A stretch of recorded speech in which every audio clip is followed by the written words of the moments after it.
Does your form suck? Well, stick around, let's fix it.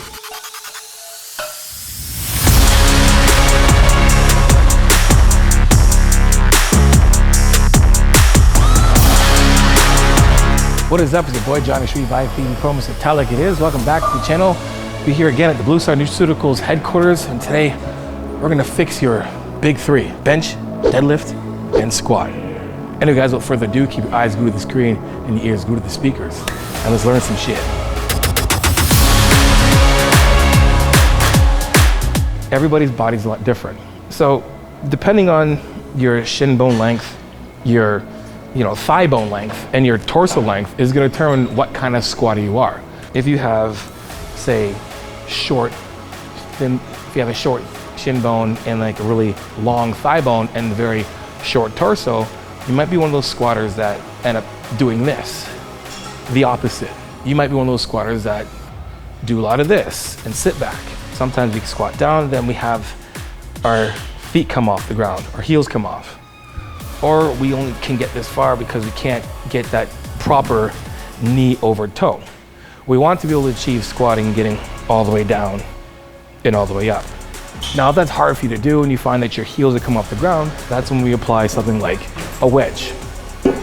What the wedge is gonna do, again, it's gonna pretend like it's gonna lengthen the length of your shin bone. That's why we do this. So then when I do squat, you can see the difference in how much knee over toe I'm going to get, and knee over toe is a good thing. So on the way down, I can get myself all the way down with a good healthy amount of knee over toe. Now, when we're coming back up, we want to make sure that on the way up, we don't have your knees caving in like this. So we're conscious of squatting and making sure our knees stay over our toes the entire time, going down and then coming up. We're at the bar. We're going to hinge our butt back to get the bar. We're not going to, and this is what happens most of the time, people do this and they end up pushing the bar away. We want to avoid lifting the bar up and then having the weight away from us and then pulling it back in. We want to make sure the bar pathway stays consistent. What is the bar pathway? Gravity, just goes up and down. If I take this bar like this and just drop it, it's going to go straight down. So we want to make sure our body is in that position to make sure that it does the same thing, because that's going to keep our lower back a lot healthier. So once we've walked into the bar, it's over our shoelace. Our feet are exactly where they need to be in terms of where you're comfortable. We've hinged our butt back, our chest up, and we've got the bar outside our shins. We're gonna make sure our fists are facing the ground. We're gonna pretend someone's tickling our armpits, and then at the same time, we're gonna brace. We're gonna pretend that the same friend that's trying to tickle our armpits is also trying to punch you in the stomach. So you're gonna tighten your core. We're not gonna suck it in, we're gonna tighten it.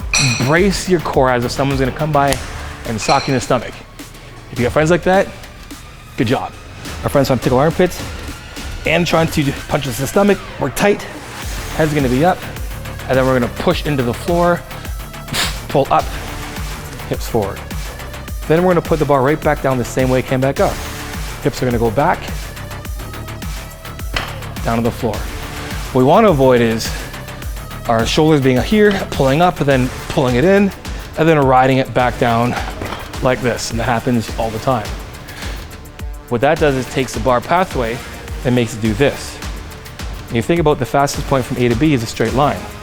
We're gonna make sure that line stays straight, because if we're pulling the bar out and in, that means our lower back is doing a lot of work that it doesn't need to do. Making sure that your shoulder is above your butt. That's your safeguard. We wanna avoid being like this, and we wanna avoid too much of this.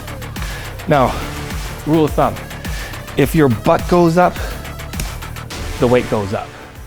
So if my butt goes up an inch, the weight goes up an inch. We want to avoid this and then pulling up with our back. So to avoid that, we have to make sure that we are braced. We're gripping the bar, we're engaging our core, protecting our armpits, pushing the ground, tight core, and pulling straight up and hips through. And then back on the ground, keeping it tight. Where the bar lands, that is your depth. You don't have to reload and come back up. Just put it right back down the way it came back up, and you're tight the entire time. We come back up.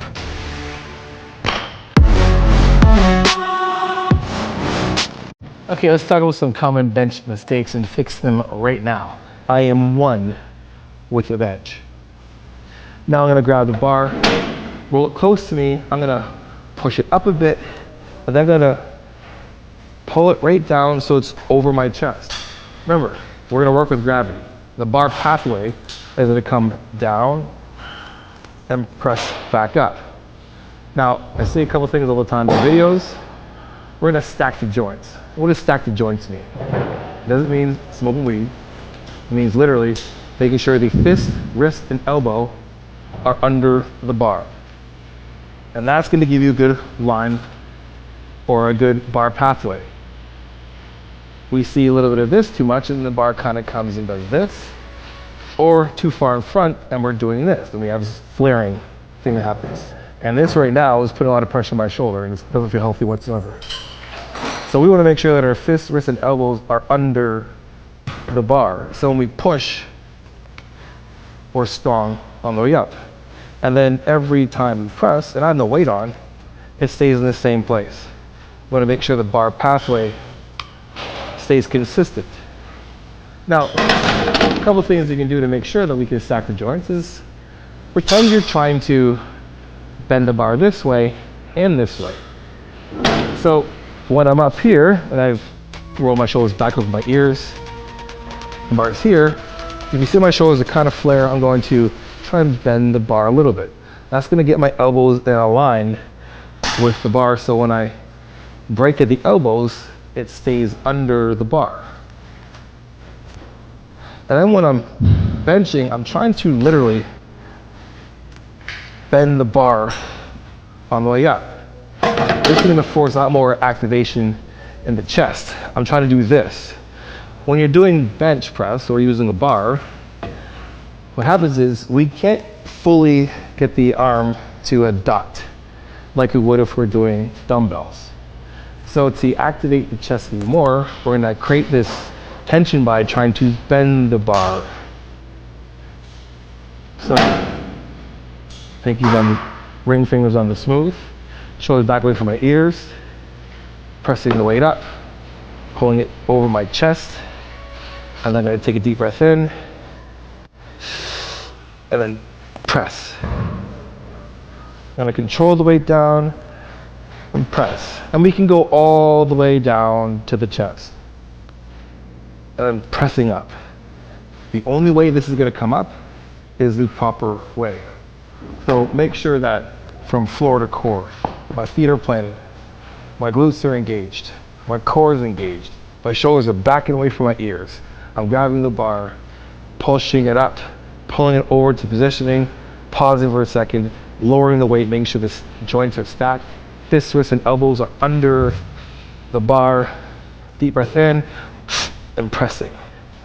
Controlling it again, down, and press. Controlling it down.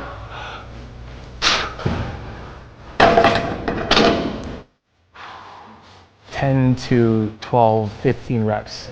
And making sure you can use a load that can let you achieve those reps. Pick a weight that's challenging enough, that's gonna get you to exhaustion, but doesn't jeopardize or contradict your form. To wrap things up, go to the ego.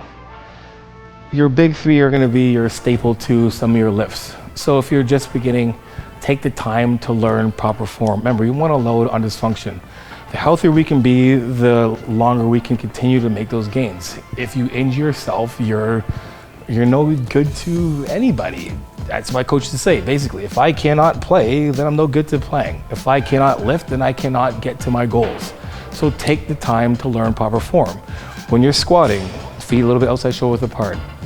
Toes at 1 o'clock and 11 o'clock. Making sure our knees are aligned with our toes. Our hips are back a little bit. Tightening the core, shoulders back away from our ears. And then making sure our hips and knees break at the same time. Deadlifting, making sure that that bar pathway stays consistent. Making sure you're walking up to the bar close enough where it's either on your shin or over top of your shoelaces. Hinging your butt back and gripping the bar so our arms nice and long. And engage your core, and then we're exploding up and then putting it back down the way we came back up. And then bench. Just make sure that our feet are planted on the floor. We're engaging our core. We're grabbing the bar at the right positioning, making sure our fists, wrists, and elbows are under the bar, stacking the joints. And then we're controlling the weight down and up. I even had to lower all my weight after I've been injured from lifting wrong. I had to get rid of my ego, and I had to start right from scratch. And I'm very glad that I did, because 6 years from then, I am now still able to train at a high level to still reach my goals being a professional bodybuilder today. So all I'm here to do is just give you guys the most optimal way to achieve your goals. I want to make sure you're doing exactly what's necessary to get to where you're trying to go. So again, just get rid of the ego. Take your time to a great, well-rounded, strong foundation so you continue to progressive overload and then make it to your physical goals. Remember, if you're injured, you can't train. If you can't train, you can't build muscle. And that's it. Anyway, guys, hope you guys enjoyed that video. So for more information about that, guys, hit the link in the description below. And remember, we're putting out 2 videos every week, so make sure you guys like, subscribe, and share. You guys know what it is. Iron sharpens iron, progressive overload your life. In the meantime, keep dream chasing. Peace.